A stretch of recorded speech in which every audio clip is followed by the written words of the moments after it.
Hello, hello, hello, and welcome to Karloc Does Some Science. Today we're doing some science on villages. Here's one just here.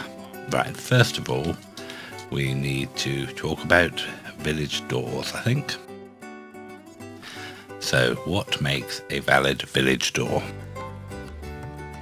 First of all, for the door to count as a village door, it needs a villager within so many blocks. I'll confirm how many blocks later on. But first of all, or secondly, it's what makes this door valid as a village door rather than just a door that doesn't count. The way the game works is the door's placed here, it's placed in this direction, and the game looks at 5 blocks either side of the door, and the actual block the door's on doesn't count. So basically, one of these blocks has to have sky access, and it can be actual sky access or a transparent block. And then the simple thing is it must be a different amount of sky access on one side compared to the other. So this is usually the simplest way to make a door valid is stick a solid block here. Therefore, this one there is not getting sky access. So we have 1, 2, 3, 4 that are, and on this side 5. There is a difference, therefore this is a valid door. This block can be up there, can be there, can be half a mile up. It doesn't actually matter, it just blocks sky access to this spot. So that's how, when I'm just making a valid door, that's how I normally do it, just stick a block down on one side. The other sort of way of looking at it is you can do it in the opposite, where you have every block has got no sky access except one spot, which again can either be air or a transparent block. So this one here is a valid door, and so is this one.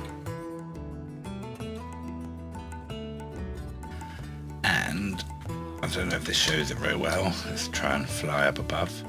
As you see here, we've got our 5 blocks marked out on either side, like that. And what I'm doing here is I'm using all of these blocks to validate all of those doors. And that's, obviously, if you see from this door here, is validated by this block. And then this door here is this block's within 5, and so on and so forth. So you can use a sort of single block to multiply up a bunch of doors at once. What you can't do is if I put that one there, then if we count, we go 1, 2, 3, 4, 5 blocks. So this is too far out to validate that door. Which is how, when you've got sort of racks of doors, this is the sort of way it works. So hopefully doors are quite simple. It takes a while to get your head around it, but once you gather it, sort of understand how it works, it's actually quite simple. So the next part we go on to is basically some simple breeding, and the one thing that people sometimes forget is to protect your villagers. So one thing, we put a villager in there, and we put a zombie here.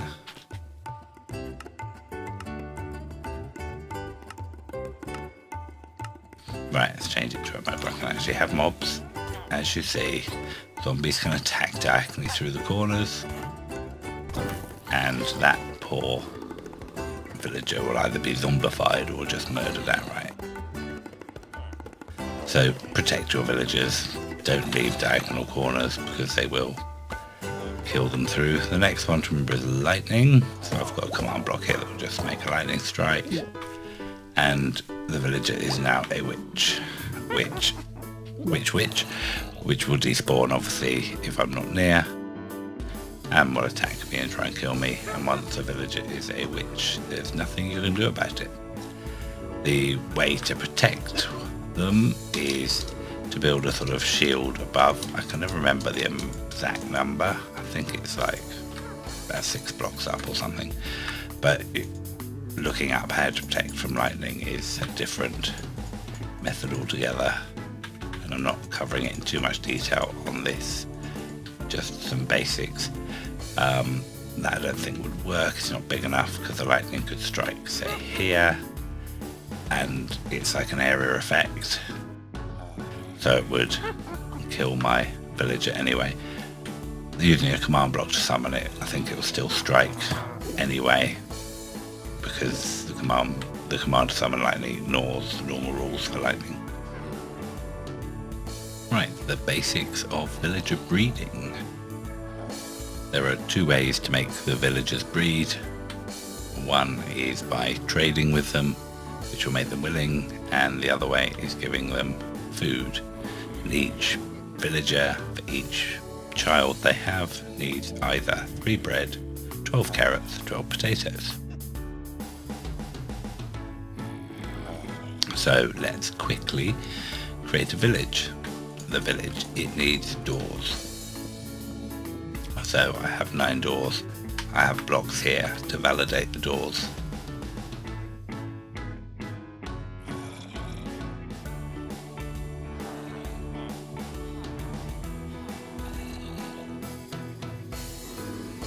I have 2 villagers next to the doors, close enough to it will now create a village. Now I have 9 doors, 2 villagers. The population that a village will try and grow to is the number of doors in that village divided by 3. So I have 9 doors divided by 3 is 3 people. I've got 2 at the moment. Let's feed them. This one on this side we will give 3, and this one will be given 3 also. I have separated at the moment just so I can feed them independently to make sure they have the right amount. They will sort of share it, but it can take them a while. So release the villagers. Now we're going to say hello to each other. Don't be shy.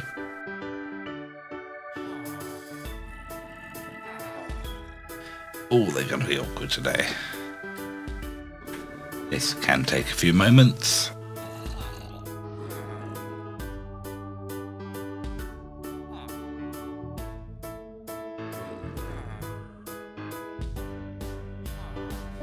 Well, they're getting all friendly in the corner, but we need them to produce the hearts.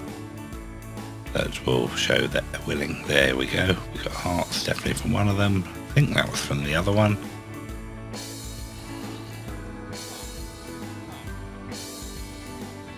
If I put the hitboxes on, it shows if they got a baby that's basically underneath them. You should be able to see by the hitbox.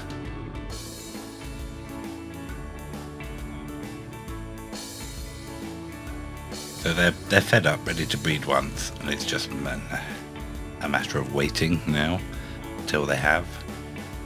What seems to happen is each of them has to have their hearts at the same time as each other and be close enough to each other in order to have a baby. Sometimes it happens instantly, sometimes it takes a while. Come on. Sometimes you just need to sing to them. I'm in the mood for loving.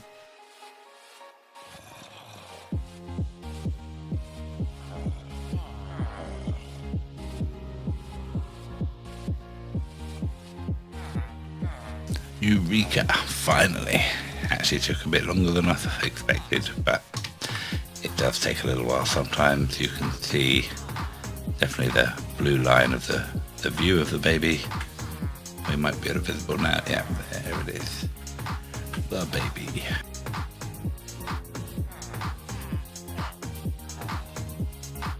So that is villager breeding in its basic form.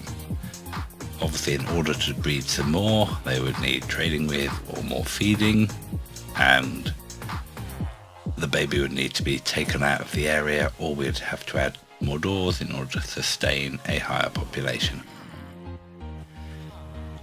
I would recommend, especially because they share food, of never mixing the foods that you use to breed, because they will only, as far as I'm aware, breed with the food that's in their first inventory slot, or the first inventory slot that contains a food.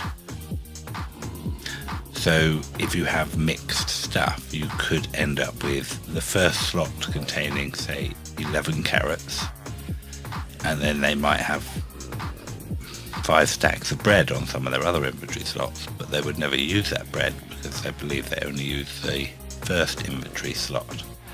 So it doesn't matter how much bread there was, how much people were throwing it around, until they used up their carrots, they wouldn't breed. So yeah, basic rule, keep the same food type, don't mix.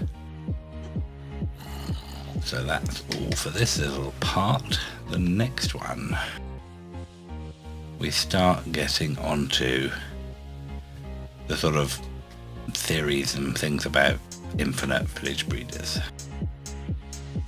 Obviously, one thing is we know the number of doors can only support a certain population. So here, for example, we could fit 4 villagers in this village, and if there were less than 4, they would try and breed. If there are more than 4, they would never breed because there are too many villagers. Actually, there's a few more doors around as well. So okay, so technically it'd be 1, 2, 3, 5 villagers here. So this one, I've just set up all different villagers. Then I've double checked in the data files to just check at which level they are counted in the population for this village. So we get down to this level when it's not in the population, and going above the doors, it's at this level. And then I've sort of joined the two together as a way of showing. So if the door is at this level and you have your villager 2 blocks above the top of the door, he is out of the population, but he's still part of the village. So the way infinite village breeders work is you have the doors at this level with a villager near it, and then below, like at this level, you have your villager pairs or a room of villagers, however you're breeding, and they are too far away from that door to be counted as part of the village population. Therefore will always breed food and trading dependent on being willing. So is that a good shot? That sort of shows you how many blocks below the door and how many blocks above the door the villagers no longer count as in the population. You could obviously have this one a little bit lower and that one a little bit higher even. As long as he's within the radius of the village, he should be okay. So that's that bit. The next one is sort of switching it the other way around really, which is the proximity of a villager to a door in order to make it a valid door. So we've got 2 things, or 2 axes. First we've got the this way, X and Z, whatever you call it. Yeah, X and Z coordinates, and then the Y is up and down. So basically it is 16 blocks out in a square, any door placed, assuming it's valid because of light levels, this villager is close enough to count it as a door. The only slight caveat on that is it's actually 16 blocks, if I can get right over the thing, from this northwest corner. So that's north, that's west. So it's actually this corner here, which means from here it's 16 blocks. And then when you're counting in this direction, which is east, and that direction is south, it's from this point here, so it's sort of 1, 2, 3, 4. Basically, it rather than counting from the center block that he's standing on, you count the one he's standing on as block number 1. So you just have to make sure you're not out here, you're here. Or just remember 15 any direction is safer. Then the other thing is up and down. So here we've sort of got a representation of how far up and down the door can be for that villager still to count this, or be close enough in proximity to validate this as a door. So this is the level the villager is standing on. The half slabs are just round him to keep him still. So we've got 1, 2, 3, and on the 4th block is the door. And equally on the way down, we've got 1 block, 2 block, 3 block, and 4. The interesting bit about this one is because this is at the limit of the proximity of that one, is you can only really validate the top half of the door. So actually this door gets counted by the game as, I can put it in, as this Y level here, rather than normally a door is counted by the game at the Y level on the bottom of the door. But this door here, the game thinks it's at this Y level, only because otherwise he wouldn't be able to validate the bottom part of the doors out of range. So it's a valid door, it's counted towards the village, but its Y level is actually 1 higher than it should be. But that just gives you a clue as to how close the villager needs to be. Basically keep him within 15 blocks, keep him within a couple of blocks up or down, and you shouldn't have a problem.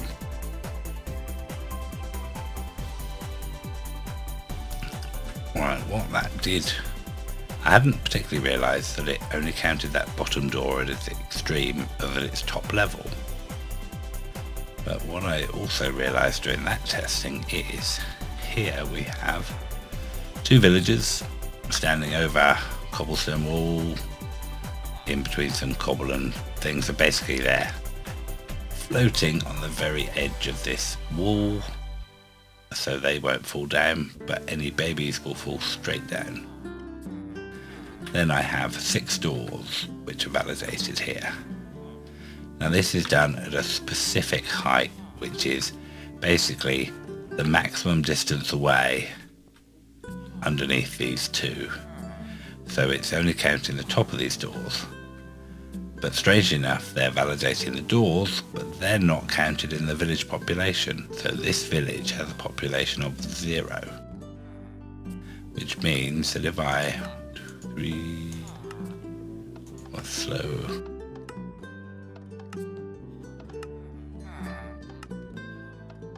Right, give them plenty of bread, they'll share it around. This is the way I always used to hold my villagers for breeding now. 1, the babies drop straight down, means babies can't pick up food, because babies now will pick up food if it's lying around.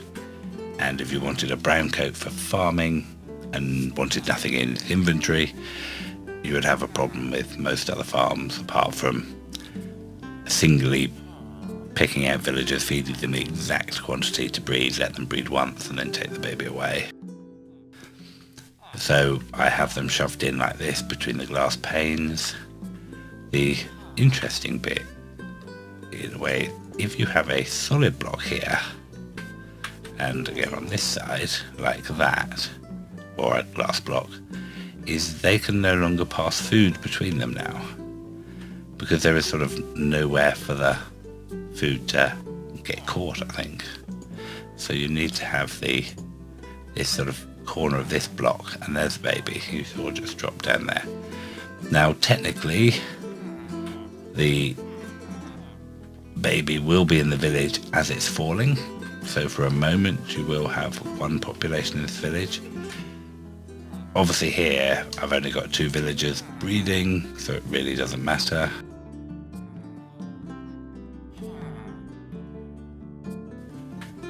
But But obviously if you had a bunch of these up here dropping, in theory, whilst the baby is falling, you may be overcapped for the village, so you may stop one of the other pairs breeding, but I think that's very unlikely to happen.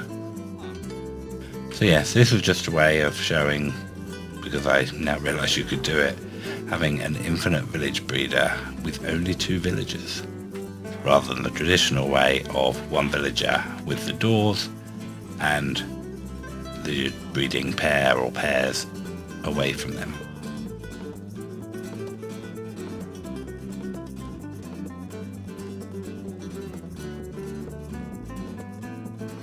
Right, the next part is just a very brief thing on, this is a browncoat villager who will farm the farmland for me, unless you've got mod briefing turned off. Hello! So in this farm he is just harvesting wheat. So he had I gave him a couple of seeds and I planted up a couple in here. He will then harvest wheat and seeds, he will then create bread and we'll share it with this one here.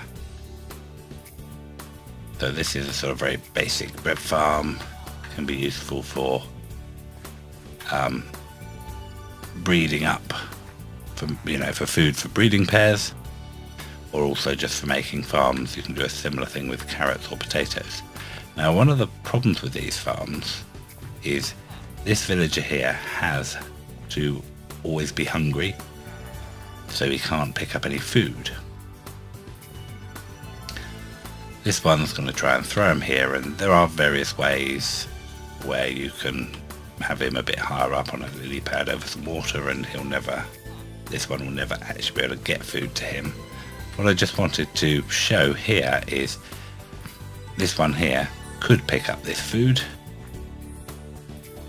Oh, can't fly. And he's actually standing on a hopper as well, but let's quickly lock that hopper.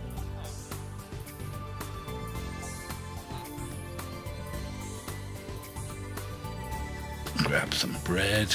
So we come down here. Hopper he's standing on is now locked. So if we put something in there, it won't move, which means it won't pick up items as well.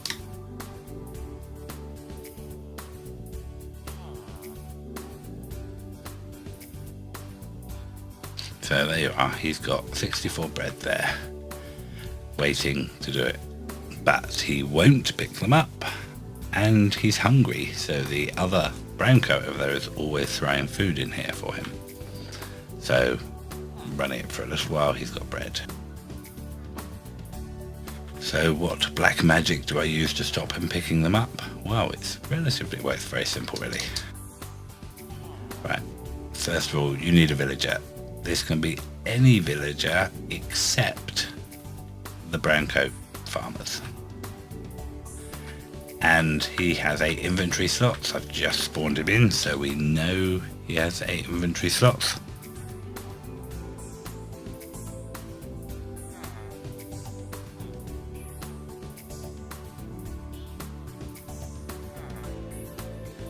But even though he's not a farmer, if we give him a bunch of seeds,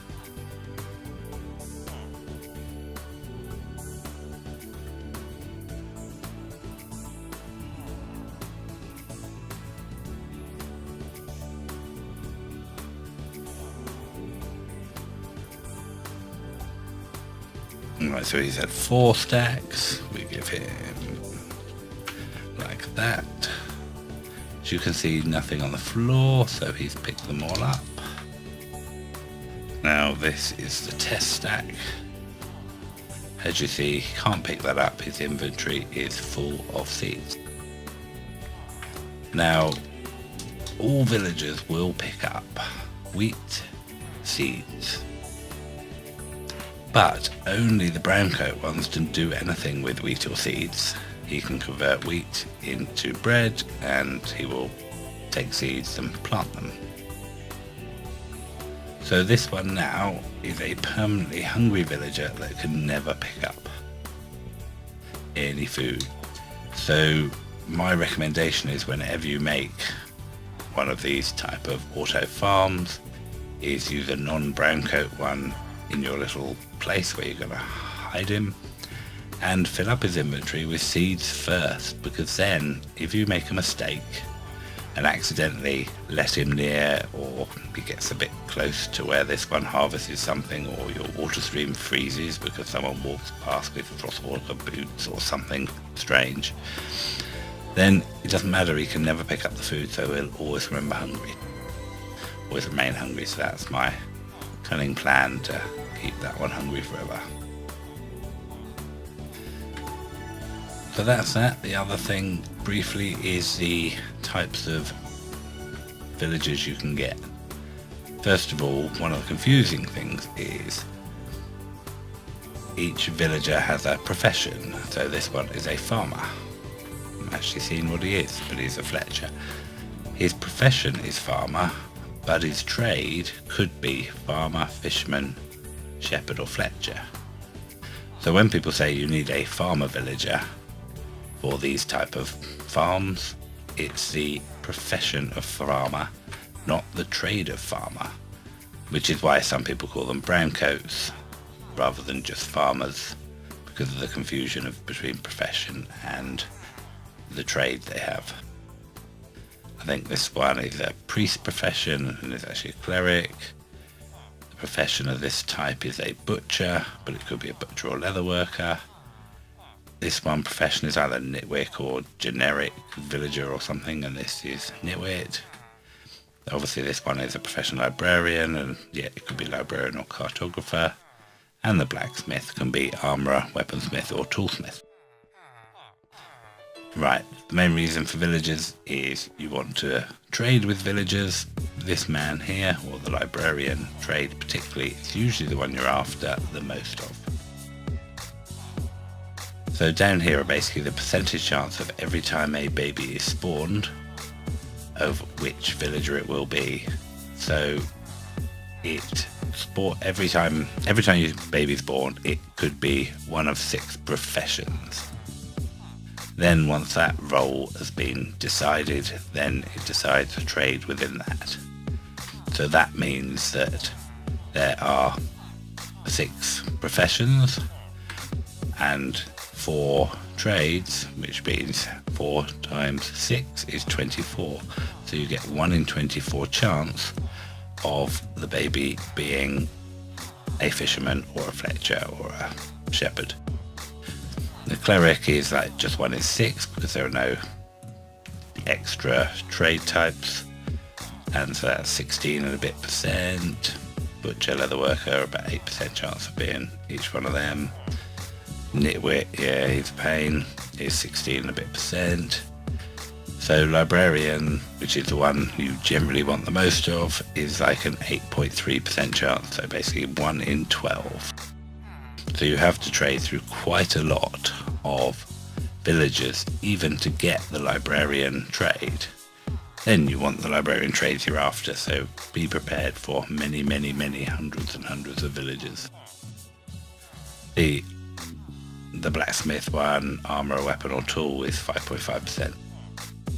Just as an example of what a huge nerf to getting the librarians you want, when they brought in the nitwit and cartographer, is the old librarian used to be 1 in 5, so a 20% chance, and now we're 8.33% chance, so that's massively reduced the chance of getting a librarian. So yes, be prepared for much breeding.